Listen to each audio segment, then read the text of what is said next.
Welcome to Geography class. Here in this video, we are going to discuss the rhythm of seasons. The climatic conditions of India can be described in terms of an annual cycle of seasons. The meteorologists recognize the following seasons. These are the cold, dry weather season, the hot, dry weather season, the hot, wet weather season. Here please remember, the first half of the hot, wet season is known as the southwest monsoon season and the second half is known as the retreating monsoon seasons.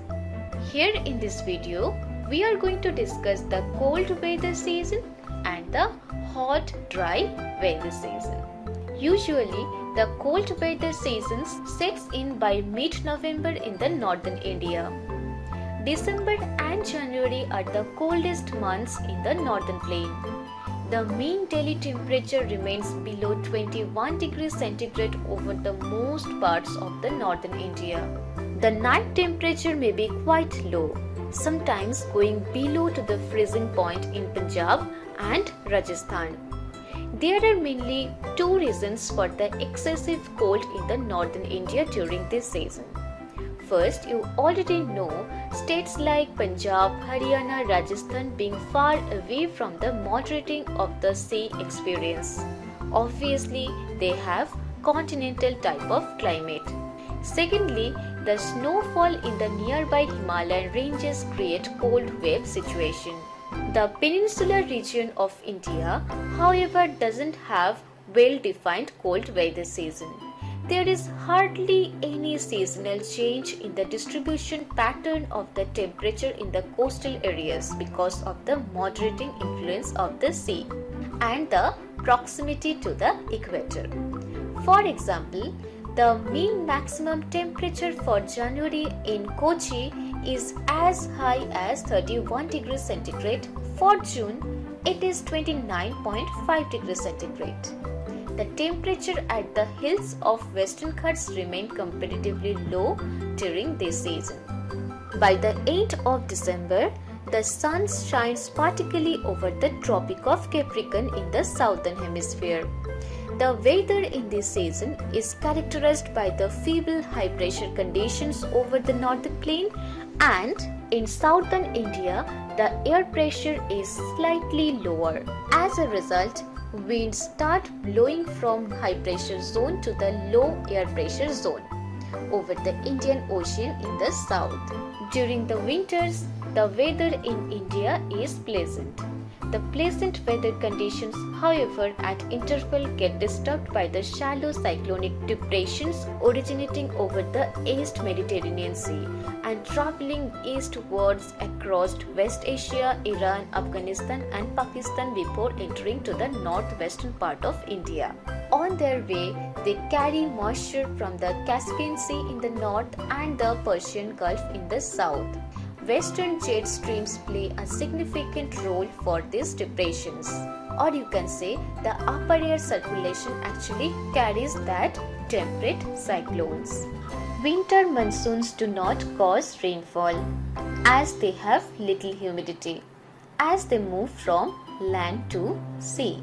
But in the northwestern India, some weak temperate cyclones from the Mediterranean Sea cause rainfall in Punjab, Haryana, Delhi, western Uttar Pradesh. Although the amount is very little, but still it is highly beneficial for rabi crops. The precipitation is in the form of snowfall in the lower Himalayas. The precipitation goes on decreasing from west to east in the plains and from north to south in the mountains. And another interesting feature you have to notice. Northern monsoon, while crossing over the Bay of Bengal, picks up moisture and causes rainfall over the Tamil Nadu coast, which is known as Coromandel coast. Especially Tamil Nadu coast and southern Andhra Pradesh get rainfall during this season. With the apparent northward movement of the sun towards the Tropic of Cancer in March, temperatures start rising in northern India. April, May, June are the months of summer in the northern India. In most parts of India, temperatures are recorded between 30 degrees centigrade to 32 degrees centigrade. In March, the highest day temperature of about 38 degrees centigrade occurs in the Deccan Plateau, while in April, temperature ranging between 38 degrees centigrade and 43 degrees centigrade are found in Gujarat and Madhya Pradesh. In May, the heat belt moves further north, and in the northwestern part of India, temperatures are recorded around 48 degrees centigrade. The hot weather season in southern India is mild and not so intense as found in the northern India. The peninsular situation of the southern India with moderating effect of the oceans keeps the temperature lower than that prevailing in the northern India.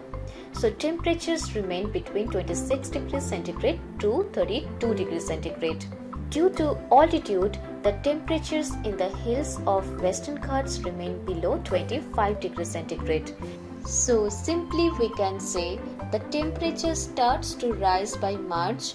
In May, the highest temperatures are recorded in the desert regions of the northwest, where the maximum temperature may rise above 48 degrees centigrade.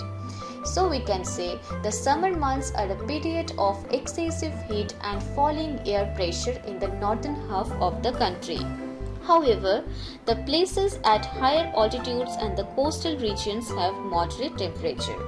The high temperature during this season leads to ascending air currents causing local storms in some areas. At some places, these storms are accompanied by convectional showers. The storms have different local names at different places.